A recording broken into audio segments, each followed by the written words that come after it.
I haven't gotten that good a warm welcome since I was in Wyoming. My fellow patriots, don't be shy and don't be sorry. Join me as we proudly represent the pro-Trump America First wing of the conservative movement. We're not really a wing, we're the whole body. We're the main attraction in the greatest show on earth. It's our ideas that fill the stadiums with cheering fans, and while the establishment owns the think tanks, we're the ones doing all the thinking in the populist movement as conservatives. Turns out populism is popular, and everyone can see who the fakes and the phonies are and where we could find the real deal. A year ago at CPAC, I was the first Republican in Congress to swear off donations from federal lobbyists and political action committees. Their money is no good with me. Now, I can't say I started a movement. Not a single other Republican joined me. But it turns out I was ahead of the curve because the woke corporations turned around and canceled us. Many Fortune 100 companies will not donate to pro-Trump Republicans. Some have even pulled their sponsorships of this conference. American business should be worried about business, not wokeism. We gather here today in the shadow of Disney, a corporation that recently canceled its own founder, Walt Disney. Look out, Mr. Potato Head, you're next. I'm sorry, I think now he's going by Potato X. Can't be Mr. Potato. And see, to me, the whole concept of the Mr. Potato Head was you could move the parts around. I mean, Mr. Potato Head was America's first transgender doll, and even he got canceled. So while I stand alone in the House Republican Conference in my rejection of PACs and lobbyists, I am never alone when I stand with you, the great people of the greatest country that has ever existed. Now, unlike the left and even some Republicans, the America First movement will never sell out to foreign interests abroad or special interests here at home. Our citizens come first. Sorry, not sorry. Now, I'm a canceled man in some corners of the internet. I'm a banned man in the state of New Jersey. The governor literally said I was unwelcome. Many days I'm a marked man in Congress, a wanted man by the deep state, but every day I'm a Florida man, and it is good to be home.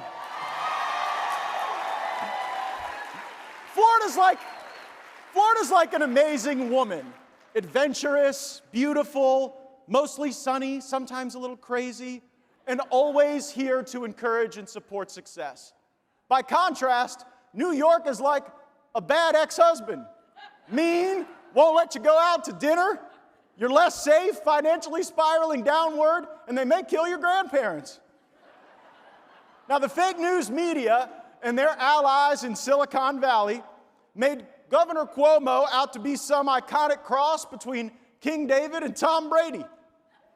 What a big lie that turned out to be. According to former aides, Governor Cuomo was offering to replace staff meetings with strip poker. Meanwhile, they were stripping Granny out of the COVID ward at the hospital and tossing her in the nursing home, just enough time to infect everybody and then go back to the hospital so that deaths could be recategorized for politics. How about freedom for young and healthy people, learning for students, opportunity for entrepreneurs? How about we ditch the lockdown governors like Cuomo and Newsom and Murphy and never ditch the American way of life and the American spirit?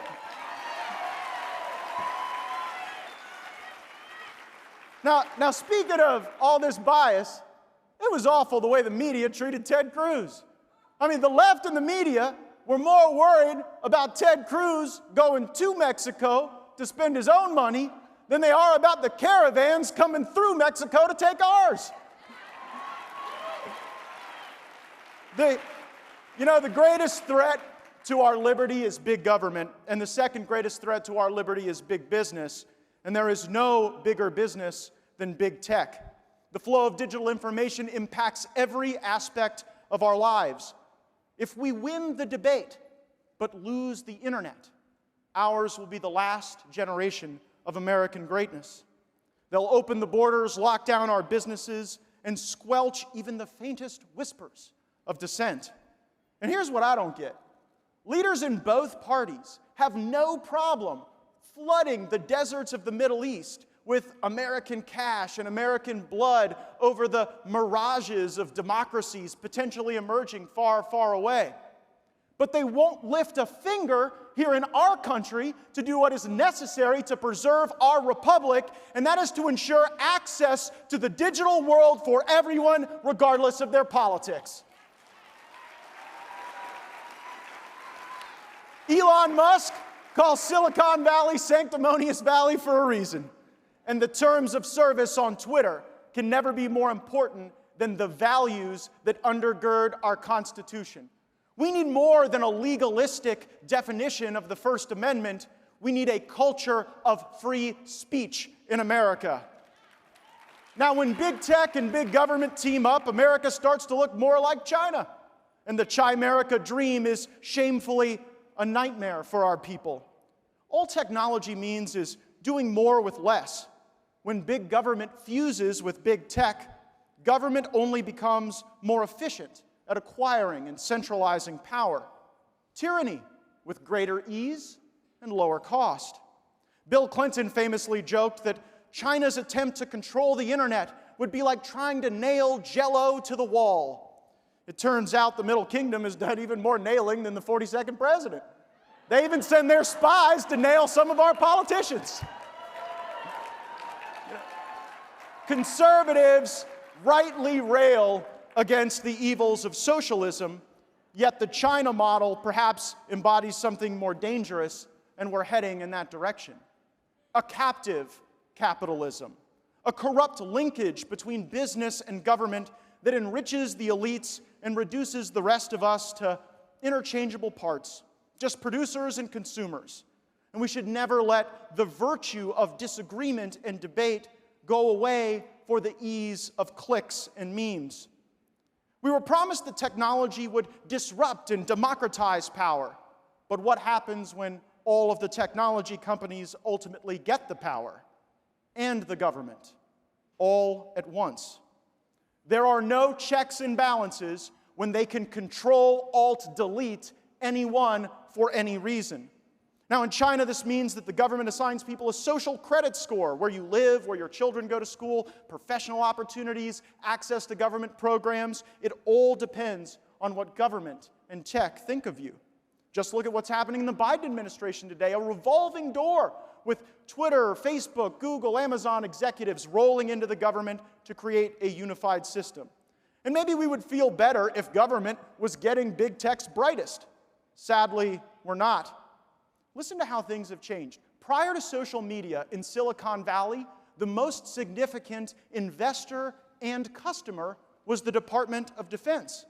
Our best minds worked on bombs and radar and stealth, often in partnership with DARPA. Jeff Bezos' grandfather was actually the number 4 person at DARPA.